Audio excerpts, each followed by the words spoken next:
Managana kayo sa biyaya ng kapayapaang nagmumula sa kaitasan. Sa pangalan ng dakilang manunubos na si Jesus, mula ngayon at magpakailanman.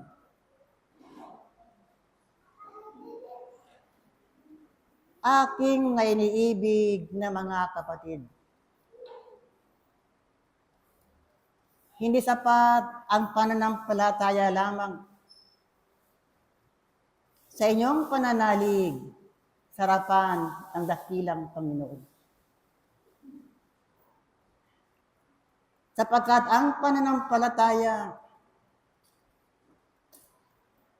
ay kaakibat ang paggawa. At kapag kaakibat ang paggawa o aking iniibig na mga kapatid, ang pananampalataya ay dapat dumaan sa pagsubok. Bakit pagsubok o aking iniibig na mga kapatid? Dito makilala kung gaano kayo katatag sa inyong pananalig sa harapan ng dakilang Panginoon. At ano ang kahulugan ng pagsubok o aking iniibig na mga kapatid? Sa inyong pag-aaral sa loob ng paturuan ng diwa, kung kailan mahina ang inyong kakuan, doon ninyo nakikilala na meron palang Diyos na makapangyarihan sa lahat. Sa makatuwid, ang pagsubok ay tinuturing na gamot ng isang kaluluwang may sakit o aking iniibig na mga kapatid. At maraming ang karamdaman ang kaluluwa o aking iniibig na mga kapatid, kung kaya nga sa inyong pag-aaral sa loob ng paturuan ng diwa, laging nariyan ang pag-aaral, nariyan ang tiisin sa buhay o aking iniibig na mga kapatid. At ang mga karamdaman ito ay nagiging tanikala ng inyong pagkatao, sapagkat taglay pa rin ng tao ang kahinaan ng kanyang pananampalataya. Nariyan ang pagkainggit. Ito ay karamdaman ng kaluluwa. Kapalaluan, karamutan, at marami pang iba o aking iniibig na mga kapatid, mga gawain hindi kalugod-lugod at hindi karapat-dapat sa harapan ng dakilang Panginoon. Kung kaya nga, kung dumating man ang kabigatan sa inyong mga buhay, ito'y huwag nang ituring na pasangkros sa inyong mga balikat o aking iniibig na mga kapatid. Magpasalamat kayo. Magpasalamat kayo kung dumadating man sa inyong mga kalagayan ang mga tiisin sa buhay, sapagkat nariyan palagi ang kaaliwan ng dakilang Ama. Kung ang isang kaluluwa ay namumuhay pa rin sa kadiliman o aking iniibig na mga kapatid, hindi niya maunawaan ang tinatawag na pagsubok sa kanyang buhay. Hindi niya maunawaan ang mga pangyayari sa kanyang buhay. Ang nalalaman niya, ang kanyang pagtutol sa harapan ng dakilang Panginoon. O aking iniibig na mga kapatid, maraming nananalangin at hindi nadidinig ng dakilang Panginoon. Bakit? Sapagkat magbibigay ako ng isang halimbawa sa mapalad na pag-aaral, sa mapalad na umagang ito. Tingnan ninyo ang isang maruming lalagyan. Gaano man kalinis ang ibubuhos na tubig, kailanman ito ay hindi niyo maiinom o aking iniibig na mga kapatid. At ganyan din ang kalagayan ng inyong ako. Ang isang puso ay nagtataglay ng kapuotan sa kanyang kapwa, hindi nga madidinig ng dakilang Panginoon ang inyong mga kahilingan. Kung kaya nga, o aking iniibig na mga kapatid, manatili kayo at manatili kayo sa paggawa ng kabutihan. Manatili kayong napaglingkod sa inyong kapwa o aking mga iniibig na mga kapatid. At ito nga, maging kayo man ay nababanggit ninyo, mahirap anya magpakabuti. Mahirap gumawa ng kabutihan sa inyong kapwa. Bakit? Ano ang wika ng karamihan? Kung kailan ako nagpapakabuti at naman dumarating ang pagsubok sa aking buhay. Mapalad kayo kung kayo sinusubukan hanggang sa mga sandaling ito, sapagkat yan ang nagpapatatag ng inyong pananampalataya sa harapan ng dakilang Panginoon. Bigyan niyo ng kalayaan ng Jesus ay makapasok sa inyong mga puso. Bigyan niyo ng kalayaan ang Kristo ay makapiling ninyo o aking mga iniibig na mga kapatid. Kung kaya nga, hubarin ninyo. At hubarin ninyo ang kabigatan ng isang laman. Hubarin ninyo o aking mga iniibig na mga kapatid ang nakapagbibigay kabigatan ng inyong mga espiritu, nakapagbibigay kabigatan sa inyong mga balikat, sapagkat ito ay mga hadlang upang kayo hindi makausad ng inyong paghakbang sa mundong ibabaw o aking na iniibig na mga kapatid. Kaya ang palo ng kaitaasan, magpatuloy kayo sa inyong paglakad. Magpatuloy kayo na maghasik ng kabutihan sa inyong kapaligiran. Magpatuloy kayong gumawa ng kabutihan sa inyong kapwa, sapagkat ang lahat ng mga bagay nito ay kalugod-lugod sa harapan ng dakilang Panginoon. Ang aking karagdagan,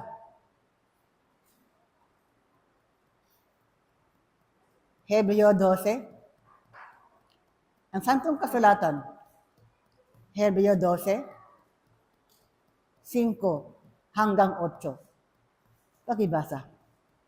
O aking may iniibig na mga kapatid, pagpipiliin ko kayo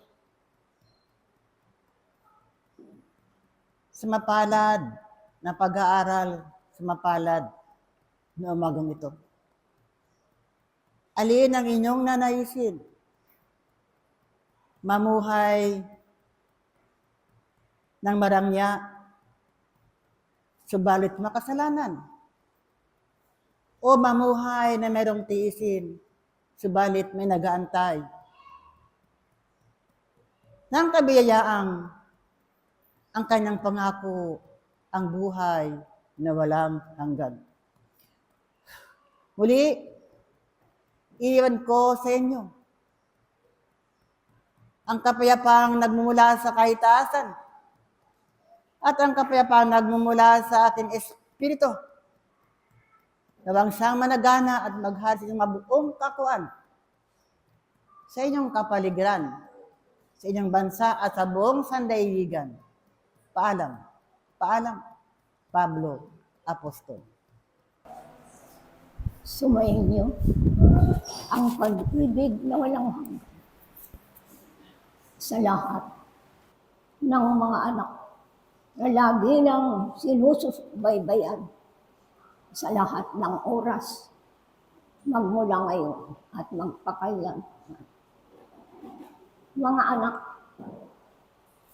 kayo'y pag-asa ng buong sanglibutan. Pag-asa sa lahat ng kapaligiran upang maghari sa inyo ang kasaganaan ng buhay ng bawat isa ngayon at magpakailan pa. Magpuri kayo at magpasalamat sa lahat ng oras, mga iniibig na mga anak, sapagkat ang inyong kalakasan ay lagi nang sumasa inyo. Lagi kayong sinusubayban at iniingatan ng Panginoong Hesukristo na makapangyarihan sa lahat upang kayo magkaisa sa pananampalataya, pananalig sa Diyos na iisa. Kayong mga anak na mayroon ng binigyan ng lahat ng kapangyarihan ng Panginoong Hesukristo. Lahat ng ito inyong angkinin ang lahat ng kanyang kagustuhan kung ito ay inyong nanaisin, mga minamahal kong mga anak. Kayong mga anak na nag-aaral na patungo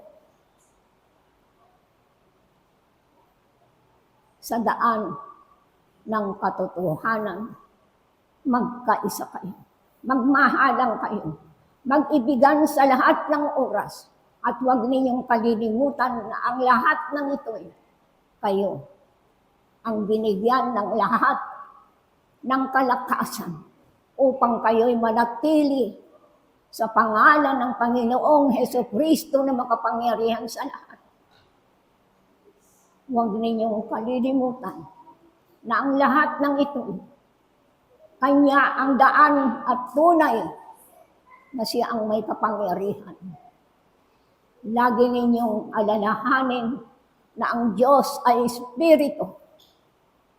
Tunay na siya ang nagbibigay sa inyo ng buhay na walang hanggan. Manatili kayo sa pag-asa na mayroon kayong mga biyaya na tinanggap sa kaitaasan sapagkat kayo'y mga anak na binigyan ng pagkakataon upang tanggapin ang mga biyayang ito. Kung kayo na nga ang tunay na mananampalataya at tumatanggap ng tunay na biyaya na nagmumula sa Ama. Lalong-lalo kayong mga kabataan na sumisibol pa lamang at binibigyan ng kahalagahan. Binibigyan kayo ng biyaya upang diktahan ang lahat ng gusto ng Panginoon upang kayo'y laging manatili sa Kanyang pangalan. Huwag ninyong kalilimutan na ang lahat ng ito magbabago, kundi ito'y manatili sa iyong mga puso, isipan at damdamin at kalooban upang kayo ay laging lumakas sa araw-araw ninyong buhay. Lalong-lalo na ang inyong mga pamilya na lagi lang inyong sinusubaybayan kung sila na nga ang tunay na mga anak ng Diyos. Sila itong sumusunod sa lahat ng inyong kagustuhan sapagkat ang Diyos ay nagbibigay ng tamang daan upang ituwid ng landas ang inyong mga anak sa araw-araw. Lalong-lalo na ang mga magulang na binigyan ng pagkakataon at liwanag upang tunghayan ang tunay na daan patungo sa pangalan ng Panginoong Hesukristo. Mga anak,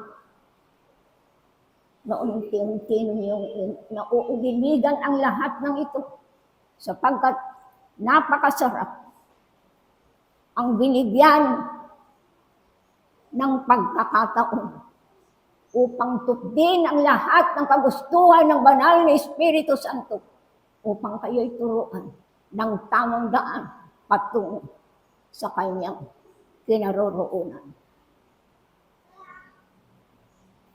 Kayo'y mga anak ng Diyos.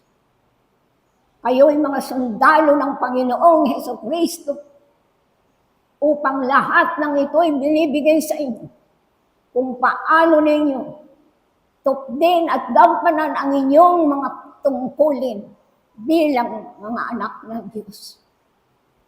Sapagkat sana'y magpakatotoo kayo sa pangalan ng Panginoong Hesukristo.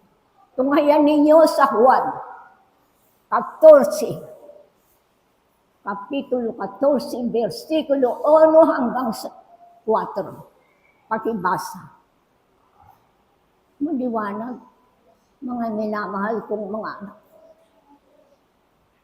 Ang pag-aaral ng isang medium, tandahan ninyo mga iniibig kong mga anak. Dumarating ang oras na diktahan kayo ng Espiritu Santo kung ano ang inyong pangangailangan. Kung ano ang dapat ninyong sundin at tupdin sa inyong pag-aaral ay nasa inyo kung ano ang ibig nyo hilingin sa Panginoong Hesukristo. Napakasarap ng minamahal kong mga anak. Ang isang medium ay tunay malinis ang kaisipan, humingi ng kapatawaran upang mamalagi sa inyo ang kabanalan ng banal na Espiritu Santo upang ituro sa inyo ang lahat ng inyong pangangailangan. Diktahan kayo, mga minamahal kong mga anak, kung ano ang inyong gagawin upang manatili kayo sa kapayapaan sa pangalan ng banal na Espiritu Santo. Sumainyo nawang lahat ang pag-ibig at pag-asa sa lahat ng oras. At ang lahat na ito ay magpakatotoo kayo na tunay na mga anak ng Diyos upang hindi kayo maligaw, kundi ituro sa inyo ang tamang daan upang inyong matunghayan ang tunay na kasaysayan ng Diyos Ama, Anak, at ang banal na Espiritu Santo.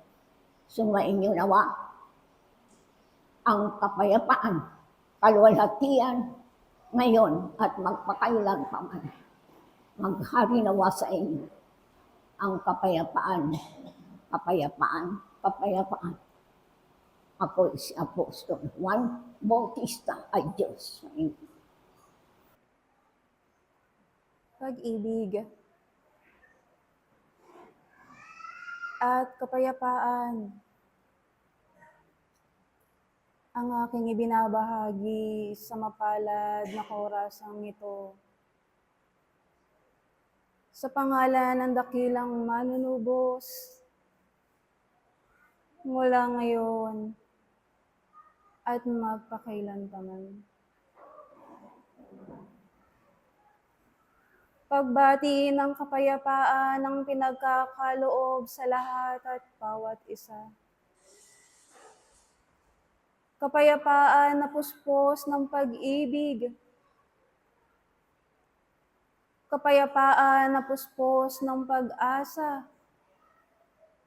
Na hinahangad ng lahat at bawat isang nakikiisa sa piging ng dakilang Panginoon. Kayo na humaharap sa harapan ng dakilang Ama o aking mga iniibig na mga kapatid. Tunay nga na hinahangad ng kaitaasan ang kahandaan ng lahat at bawat isa. Sapagkat sa kahandaan ng inyong mga sarili, ay inyong pinagkakaloob ang kabuuan ng inyong pagkatao. Hindi lamang ng inyong mga pag-iisip na naghahangad ng mga panalangin ayon sa inyong kagustuhan. Subalit ang inyong kabuuan ng inyong mga damdamin ay pumaparoon doon sa harapan ng dakilang Panginoon na naghahangad ng pag-aaral na ikabubusog ng inyong mga espiritu. Sapagkat ito ang daan na ipinakilala ng isang Kristo na ang lahat at bawat isa ay hindi na lamang nabubuhay ayon sa pangangailangan ng inyong mga laman. Bagkus kayo ay nabubuhay sapagkat ang inyong mga espiritu ay kumakatok sa inyong kabuuan na ito ang tunay na buhay na ipinagkaloob ng dakilang Ama sa lahat at bawat isa upang inyong linangin, upang inyong busugin, at upang inyong pagyamanin. Kayo na humaharap sa harapan ng dakilang Panginoon o aking mga iniibig na mga kapatid. Gaano nga ba kabuo ang inyong mga kakuhan? Gaano kahanda ang inyong mga espiritu sa pagtanggap ng mga bagong aralin na inilalatag ng dakilang kaitaasan?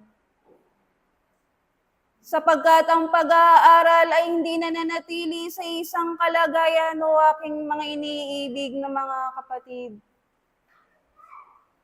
Ang pag-aaral ay patuloy at patuloy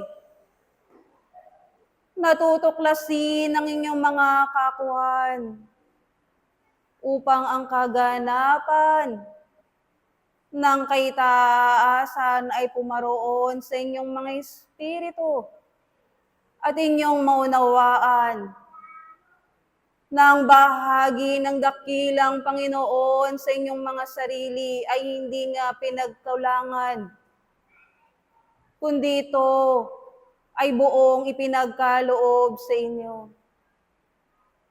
Subalit, ang tao ay humaharap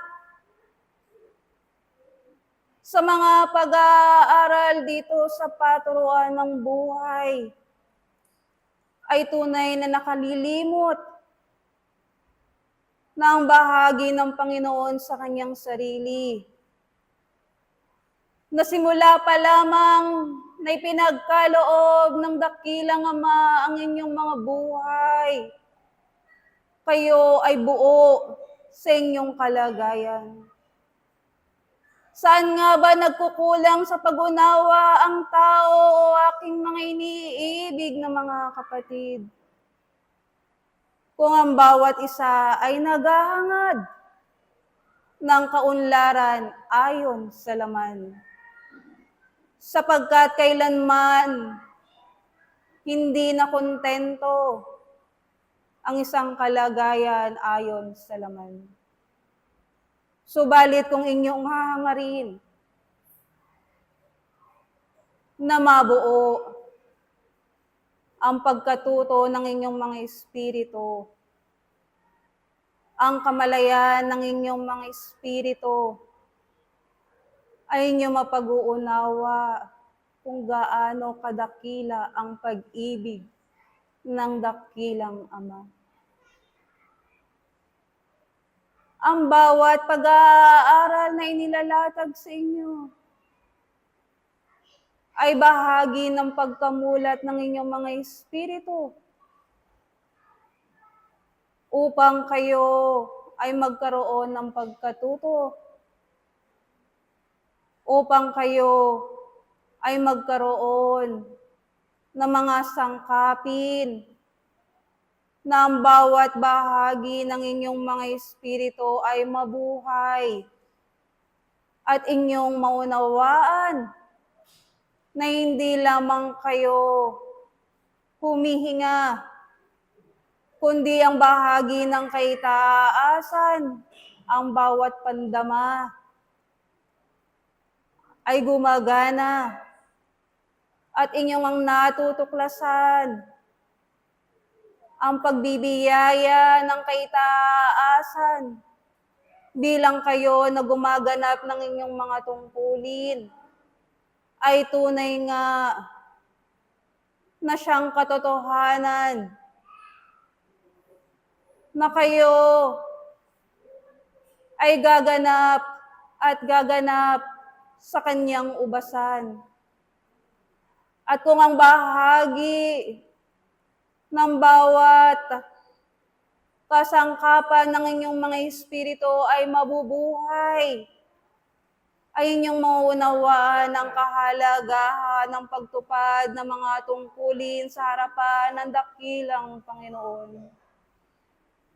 Na inyong mauunawaan ang kahalagahan ng paglilinis ng inyong mga espiritu at inyong mauunawaan ng kalagahan ng pagsunod sa bawat batas na kanyang itinakda simula pa nung una na maghari sa lahat at bawat isa ang kanyang dakilang pag-ibig ng bawat pagkakataon sa inyong mga sarili ay puspusin ng pag-ibig na ipagkakaloob ninyo sa harapan ng dakilang Ama sapagkat inyong napag-uunawa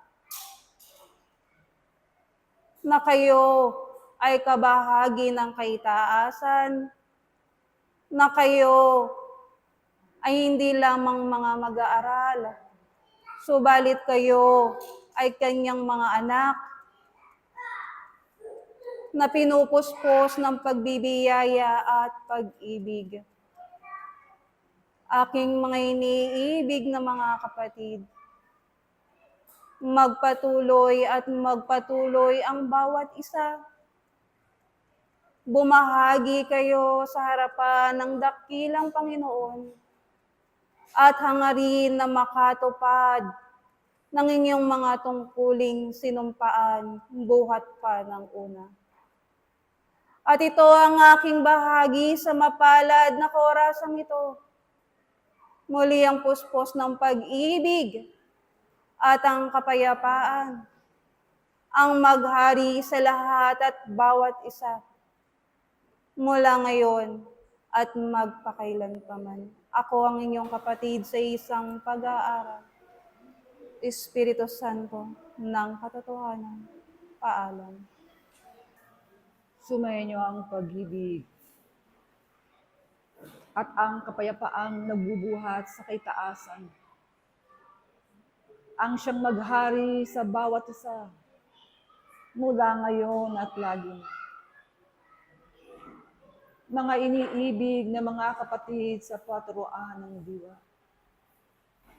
Minsan pa ang bawat paalala at pagtuturo ay ibinibigay sa inyo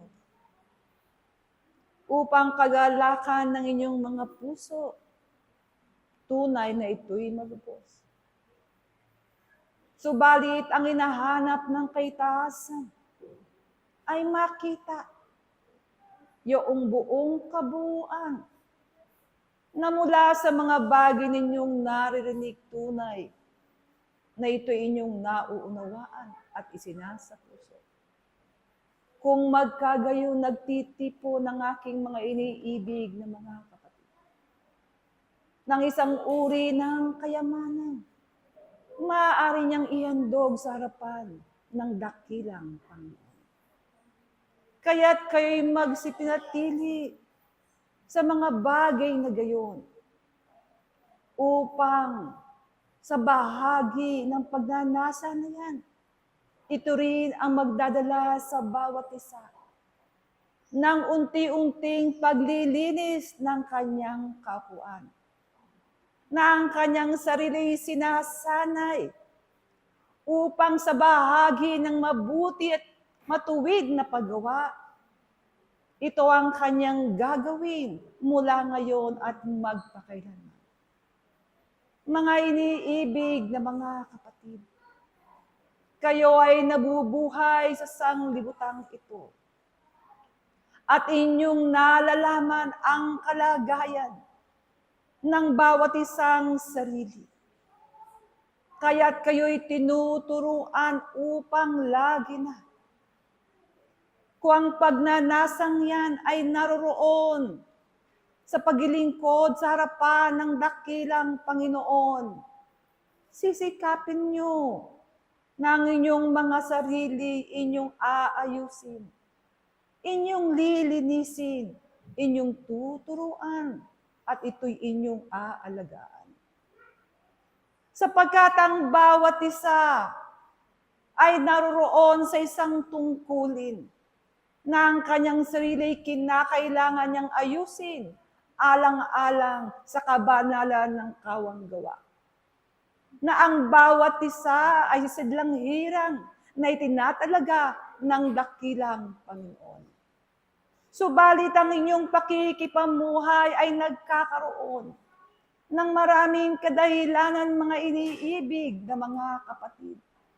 Sino nga ba ang tumutukso sa katahimikan niyang inyong daladala. Ito bagang diablo na inyong tinatawag na sanglibutan, na dito ang mga lagatain, na mga espiritong ligaw na sa inyo'y tumutokso. O ito baga rin yung inyong sariling tumutokso sa inyo rin namang mga sariling kahinaan.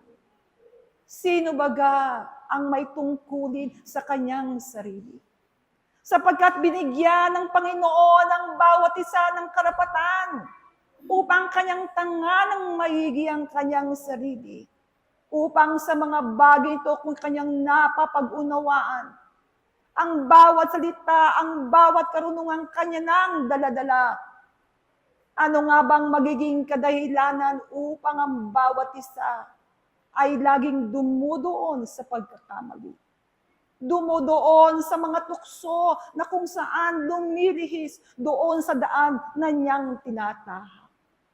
Ito ang isang bahaging sa inyo ipinapaalala nang upang sa gayon, ang matuwid na kaisipan, damdamin at kalooban ang siyang manatili sa inyo. Sapagkat kayo nga'y di nangabata at narito, nakasahustong gulang at nasahustong pangangatawan. Na sino man ay di makapipigil sapagkat kayo ay naroon sa isang kalakasan na sino man ay hindi sa inyo makapipigil. Subalit ano nga ang pumipigil, mga iniibig na mga kapatid?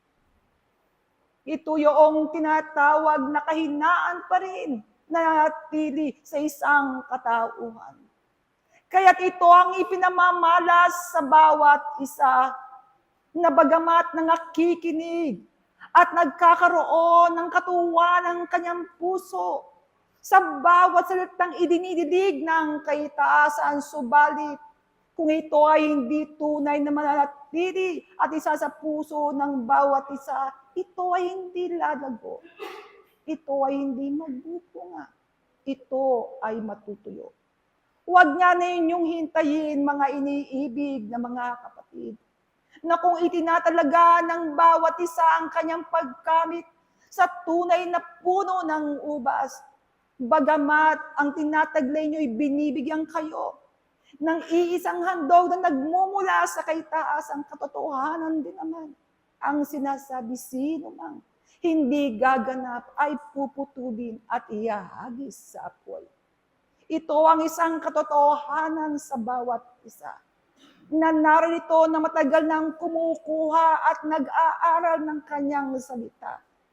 At tunay na laging ipinapaalala na kayo'y magsikap na magkaroon ng bunga ng ayon sa Espiritu na siyang tunay na karapat-dapat may pagkakawanggawa ng bawat isa. Ano nga ang gagawin ng aking mga iniibig sa kanyang tinitipon na maraming karunungan?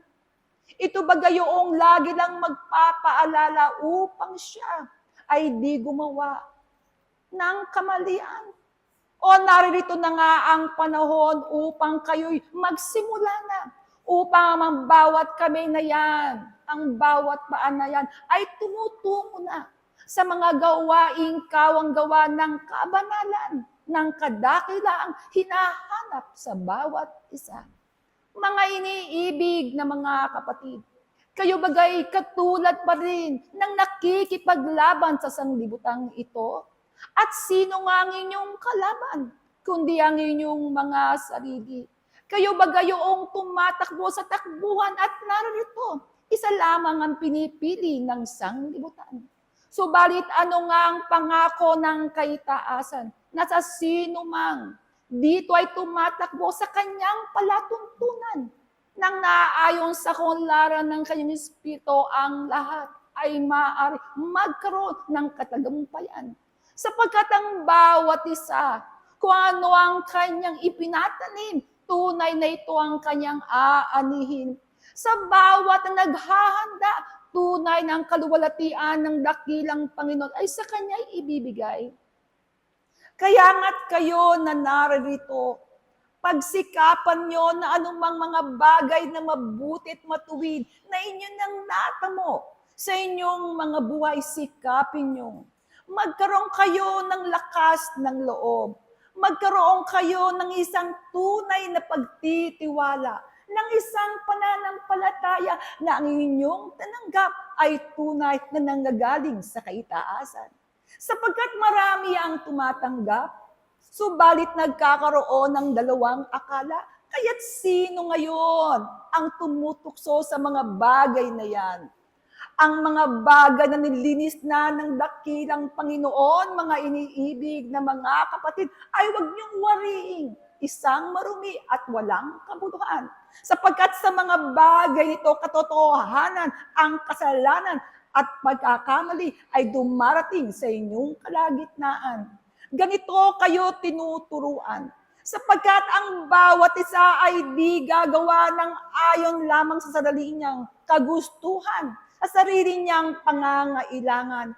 Ang bawat isa ay may isang palatuntunang kinakailangan niyang alamin ayon sa kagustuhan ng dakilang Panginoon at sino man dito ay di babali sa mga bagay na ito sapagkat iisa lang ang palatuntunan. Iisa lang ang daan na itinuturo sa bawat isa. Kaya't kayo mula sa inyong mga sarili ay huwag magkaroon ng mga sarili niyong akala. Bagamat ang karunungan ay pinupuspos ang bawat isa ng mga alagataing mabubuti upang siya ay makapamuhay ng may kapayapaan sa sanglibutang ito. Subalit higit ang inaasahan sa bawat isa sapagkat kung ang pakikisamang lang yan ay naroroon sa mga tao, nasaan ang isang pakikisama sa Panginoon na dapat yun ang ginagawa sa kapanahunan nito.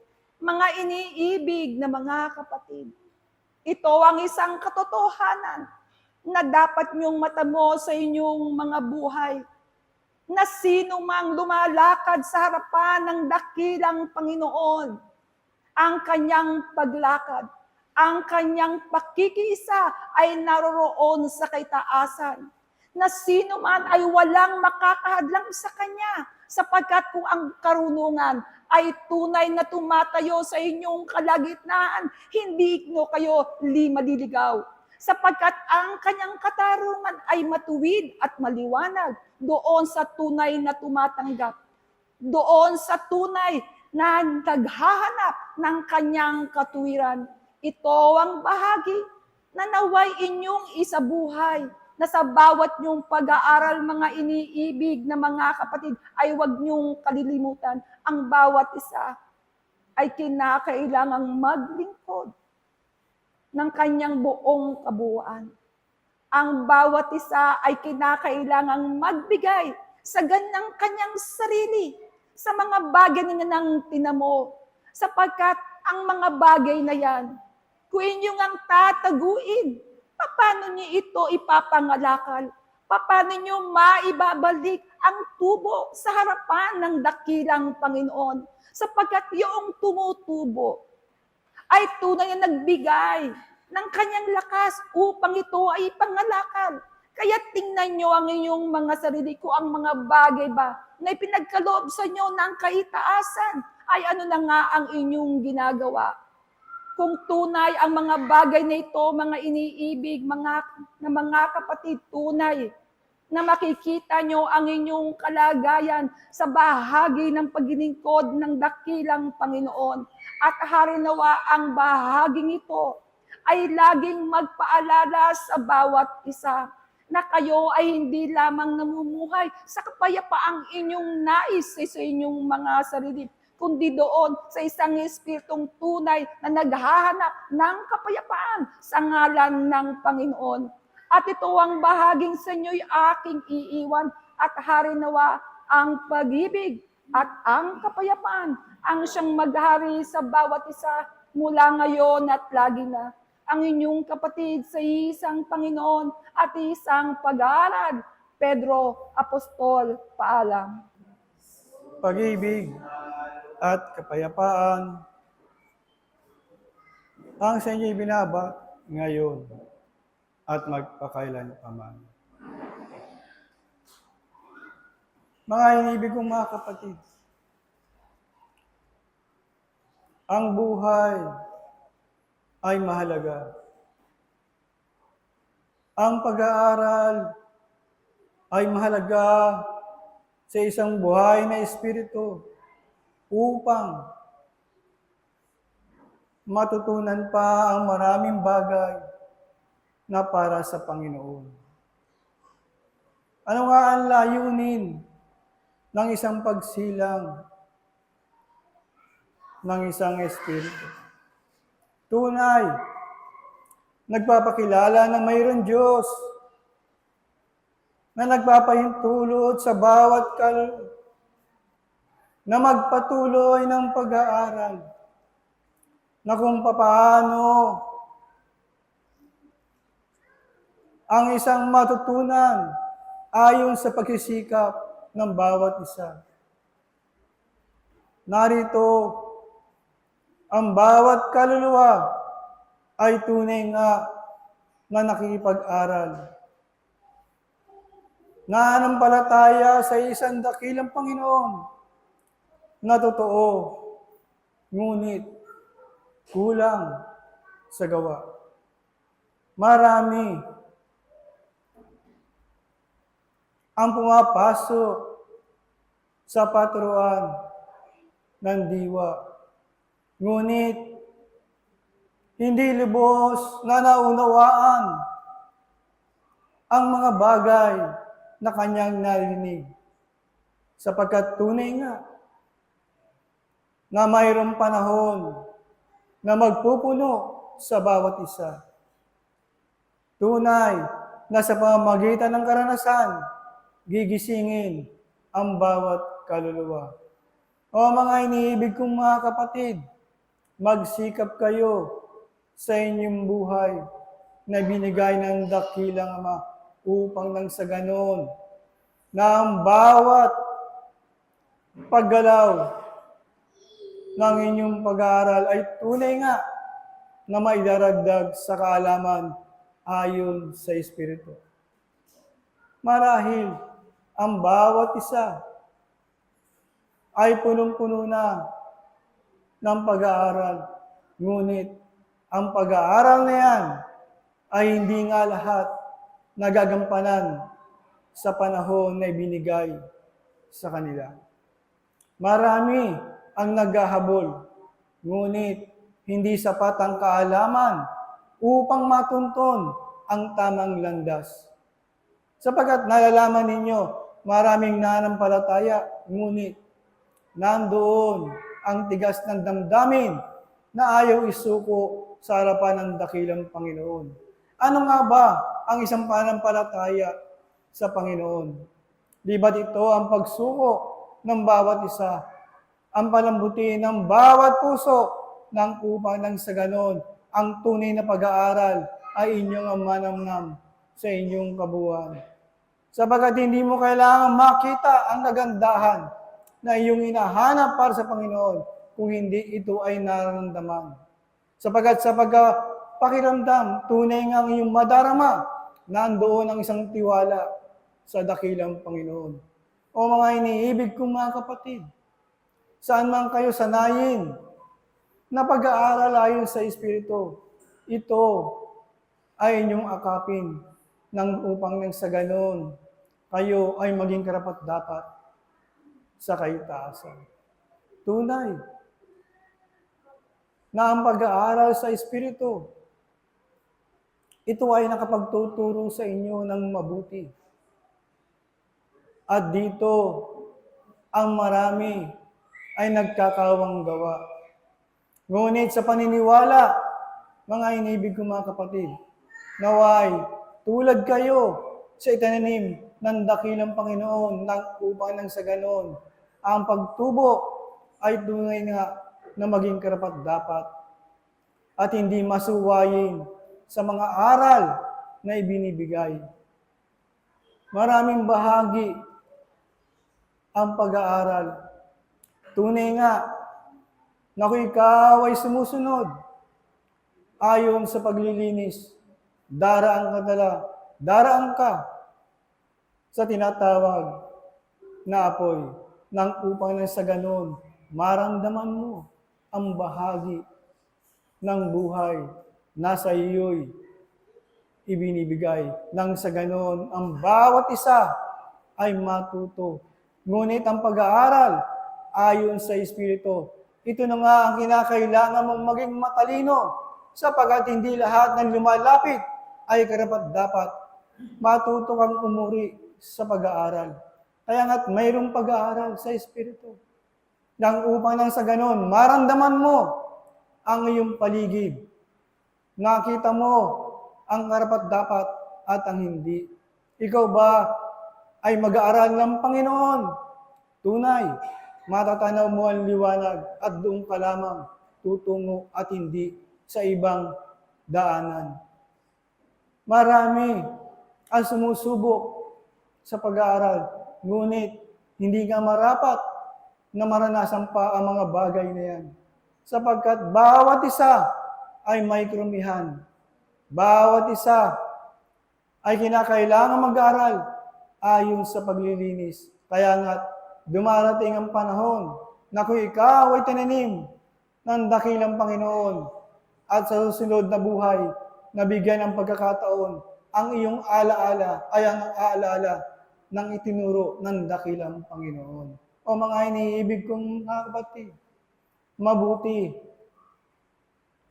ang naghahandog ng kanyang sarili na anuman tiisin sa buhay ay kanyang ginagawa para sa Panginoon. Maging ito man ay karamdaman, maging ito man ay sa inyong kahirapan ng buhay, ay tinatanggap mo ang Panginoon sapagkat hindi lahat ay sagana. Sapagkat marami na ang binigyan ng kaaliwan na tumalikod at mayroon din binigyan ng kaaliwan na sumunod sa dakilang Panginoon at nagbahagi ng kanyang tinatangkilik nang sa ganon. Anumang bagay na kaloob ng dakilang Panginoon, hindi ka kakitaan ng karamutan. Mga iniibig kong mga kapatid, maging matalino kayo sa inyong pag-aaral sapagkat lahat ng inyong ihakbang, ng inyong talampakan, lahat yan ay pag-aaral na dapat mong suriin kung ito ba ay tama. Ito ba ang aking dinadaanan ay patungo pa rin ba sa Kanya?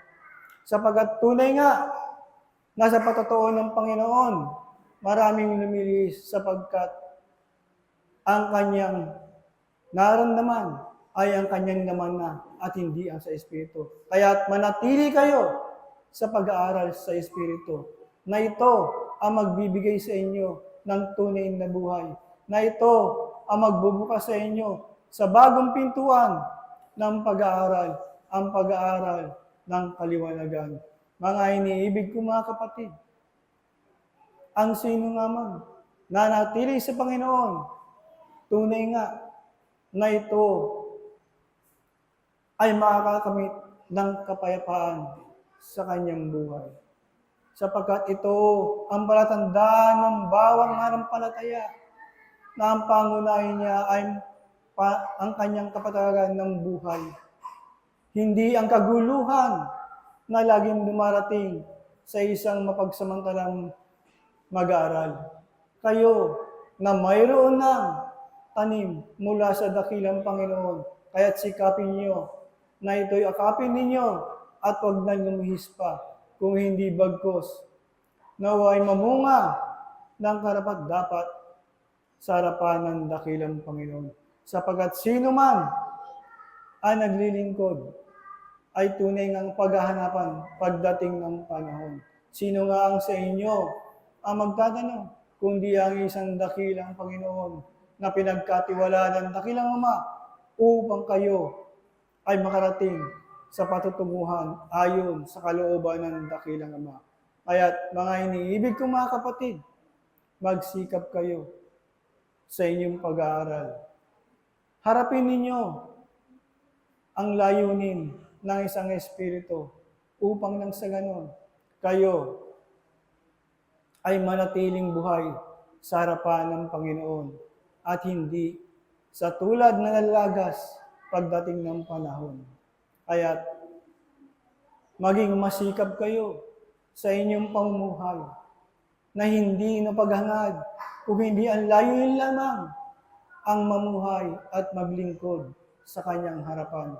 Sapagkat tunay nga na kung ikaw ay lingkod ng Panginoon, tunay nga, iiwanan mo ang mga bagay na mabigat na daladalahin upang sa ganon, maging magaang ang iyong pagtungo sa padanan dakilang Panginoon. Mga iniibig kong mga kapatid, ang isang pananampalataya ay sagrado. Kaya't huwag niyong banggitin na lagi na kayo ay nananampalataya na mayroong baluktot na gawain. Kung hindi, ang isang pananampalataya sa dakilang Panginoon, tunay nga nagsasakripisyo na laging naghahanda para sa isang dakilang Panginoon sa gawain espiritual. Na ito, na sino man ang makasunod, tunay nga na hindi kayo maliligaw sa landas na iyon tatakin. Maging ang bukas man ay kapiling mo ang dakilang Panginoon. Muli, iiwan ko sa iyo ang pag-ibig at ang kapayapaan na gumula sa isang dakilang Panginoon ngayon at magpakailanman. Paalam ang iyong kapatid sa Espiritu, Pablo, Apostol. Paalam. Pag-ibig at kapayapaan ang aking binabati sa bawat isa, ngayon at magpakailan paman. Sino nga baga ang napapagod o nahahapo sa paggawa sa harapan ng dakilang Diyos? Mayroon nga bagang mag-aaral na humihinto upang alamin ang karunungan na sa kanya'y pinagkakaloob ng dakilang Ama. Huwaking mga iniibig na inaaralan, sa inyong pakikiisa sa harapan ng dakilang Diyos, maraming bahagi ng inyong pagkatao ang laging nagtitimbang sa kung ano ang karapat-dapat at ano ang hindi. Ano ang bagay na kinakailangang magpatuloy at ano ang mga bagay na kinakailangang bitawan. At sa bawat ebanghelyong ipinagkakaloob sa bawat isa, ito ang sumusukat kung ang lahat ng bahagi na binibigyang halaga ng isang ako ay karapat-dapat sa harapan ng dakilang Panginoon. Sapagkat ang pagsunod sa dakilang Diyos tunay na hindi madali. Lalo't sa isang kaluluwa na batak sa bahagi ng sanglibutan, na mula pagkamusmos hanggang sa kanyang katandaan, naroon ang bahagi ng lupa na siyang nagpapaikot sa araw-araw niyang pamumuhay. Ngunit dahil sa pag-ibig ng Diyos, ang bahaging ito ay binibigyan ng pagkakataon ang bahagi ng Espiritong upang pumukaw sa inyong mga pananampalatayang patay. Ganon din sa mga damdamin na tunay na nakatanim na sa sanglibutang ito. Ang pag-ibig ng Ama na tumatawag sa mga anak. Ang pag-ibig ng Ama na nagtuturo ng kanyang kaluwalhatian. Ang pag-ibig ng Ama na siyang magliligtas sa bawat kaluluwa na lumilihis ng kanyang landasin. Kaya't aking mga iniibig, naway sa bawat pagkakataong tulad nito, sikapin ninyong makapaglingkod ng buo ang inyong mga puso. Iwanan ng mga patay sa kapwa-patay. At ang inyong mga sentido, ang inyong mga kabuuan, ang inyong mga palad ay bukas na nakalahat upang tumanggap kung anumang kabiyayaan ang ipinagkakaloob ng dakilang Ama. Sapagkat ang kanyang karunungan ang siyang makapagbibigay paningin sa mga nabubulagan. Ang kanyang karunungan ang makapagbibigay na tunay na musika sa mga taingang pilit na tinatakpan ng sanglibutan. At ang kanyang karunungan ang magtuturo sa isang pusong gumawa ng kabutihan at kabanalan at sumunod sa bawat layunin ng dakilang Ama na siyang kinakailangan ng bawat espiritu na nagnanais ng kaluwalhatian patungkol sa dakilang Panginoon. Naway ang bahagi ito ay maging paalala sa inyo, aking mga iniibig, na ang inyong paggawi at ang inyong pagkilos ay hindi lamang paggalaw sa kung ano ang naisin ng pusong nakakaramdam sa sanglibutang ito, kung hindi ang inyong kabuuan ay bahagi ng Panginoon, tinatawag na wangis na kinakailangang gumanap ng karapat-dapat ayon sa layunin ng kanyang pagkakalikha sa bawat isa. Muli, ang pag-ibig ng dakilang Panginoon ang sa inyo'y mamalagi ngayon at magpakailan paman. Paalam ang inyong kapatid sa isang pag-aaral. Juan Apostol. Pag-ibig, kapayapaan, at ang banal na kaluwalhatian ng dakilang Ama ang siyang pinagkakalob at ibinabahagi ng kaitaasan sa lahat at bawat isang narito at ipinagkakalob ang kanilang mga sarili sa pangalan ng dakilang Panginoong Jesucristo, ngayon at magpakailan. Ang hapag ng dakilang Ama ay inihalatag sa lahat at bawat isa, sapagkat nakikita ng kaitaasan ang pangangailangan ng aking mga iniibig. At sa mga narito at buo ang kanilang mga sarili upang tumanggap ang kabiyayaan na nanggagaling sa kaitaasan, ay ipagkahalo at ibabahagi sa lahat at bawat isa. Ganyan kadakila ang pag-ibig ng Ama sa kanyang mga mag-aaral.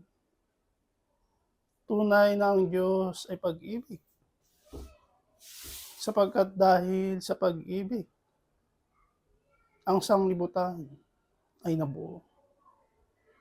At ang sanglibutan na ito ang siyang naging paaralan ng bawat isa upang matuto at muling makabalik sa sinupunan ng dakilang Ama.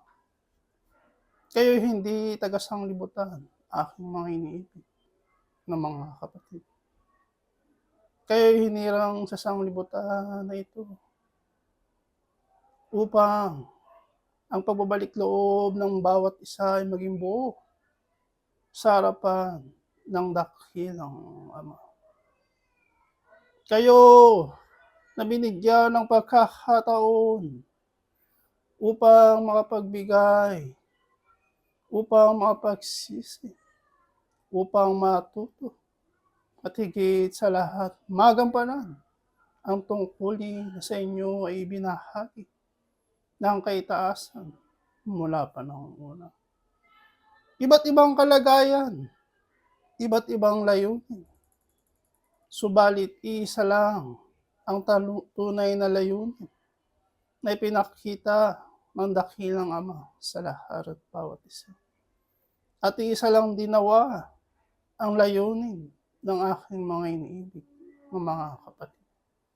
At ano ang bagay nito, aking mga iniibig ng mga kapatid? Na ang bawat isa ay makaganap sa tunay na kabanalan na hinahangad ng kaitaasan.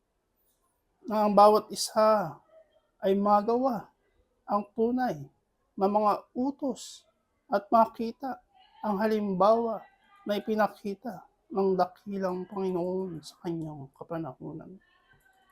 Ito ang mga bagay na kinakailangang pagsumikapan, pagtiyagaan, at kinakailangang tahakin ng aking mga iniibig ng mga kapatid. Sapagkat ang pagkakataon na sa inyo ay binahagi ng kaitaasan, ay pagkakataon na may hahanin tulad sa isang ginto na kung saan ang kahalagahan ay kailangang pagyaman. Na kung saan ang pag-aaral na sa inyo ay binahagi ng kaitaasan ay kinakailangang pahalagahan ng aking mga iniibig ng mga kapatid. Sapagkat hindi lahat ay nabibigyan ng pagkakataon, aking mga minamahal na mga kapatid. Subalit dahil sa pag-ibig ng dakilang Ama, ang lahat ay pantay-pantay sa kanyang harapan. Ang lahat ay bibigyan ng pagkakataon upang muling makabalik kasi napupunan ng dakilang Ama. Ang lahat ay bibigyan ng pagkakataon upang matuto, upang makapagsisi sa kanyang kasalanan. At ito ang siyang layunin, ang siyang pangako na ibinigay ng dakilang Panginoon sa lahat at bawat isa. Nanaway kung ito ay inyong nalalaman, naway sa inyong paglalakbay sa sanglibutan na ito ay palaging ito ang nasa inyong mga kaisipan, damdamin at kalooban. Ito ang kinakailangang gawin ng isang tunay na mananampalataya sa harapan ng dakilang Panginoon. Oo, maraming mga pag-aaral ang dumarating sa isang ako. Pag-aaral na ibinabahagi ng sanglibutan na ito. At pag-aaral na ibinabahagi ng mga banal na espiritu na sa inyo ay patuloy na binibigay at ipinapaalalahanan sa lahat at bawat sandali ng inyong buhay.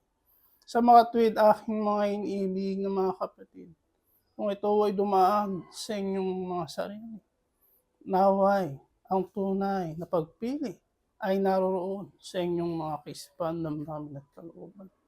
Naway ang pagpili ayon sa pag-aaral sa Espiritu ang siyang manaig. Sapagkat ito ang kinakailangan ng bawat isa upang ang bawat isa ay makarating sa kinaroroonan ng dakilang Panginoon. Ito ang kinakailangan pagsumikapan ng aking mga iniibig na mga kapatid. Naway ang bawat isa ay magpatuloy sa kanilang mga nasimulan.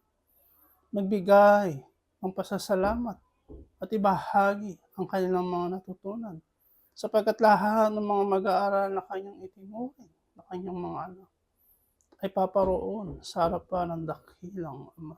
Walang may iwan aking mga iniibig na mga kapatid. Lahat ay bibigyan ng pagkakataon upang sa gayon ang bawat pag-aaral na dumarating sa inyong buhay ay mag-iisang tunay at karapat-dapat sa harapan ng dakilang Ama. Ito ang bahagi ng kaitaasan sa lahat at bawat isa. Mga paalala upang sa gayon ang bawat isa ay hindi makalimot at hindi matisod sa kanyang paglalakbay sa sanglibutan na inyong ginagalaw. Muli ang bahagi ng kaitaasan ang siyang patuloy na ipagkakaloob at ibabahagi sa lahat at bawat isa. Muli maghari ang kapayapaan, ang pag-ibig, ang kababaang loob, ang magmamahalan sa lahat at bawat isa mula ngayon at magpakailanman. Ang inyong kapatid sa isang pag-aaral, Juan Evangelista. Paalam.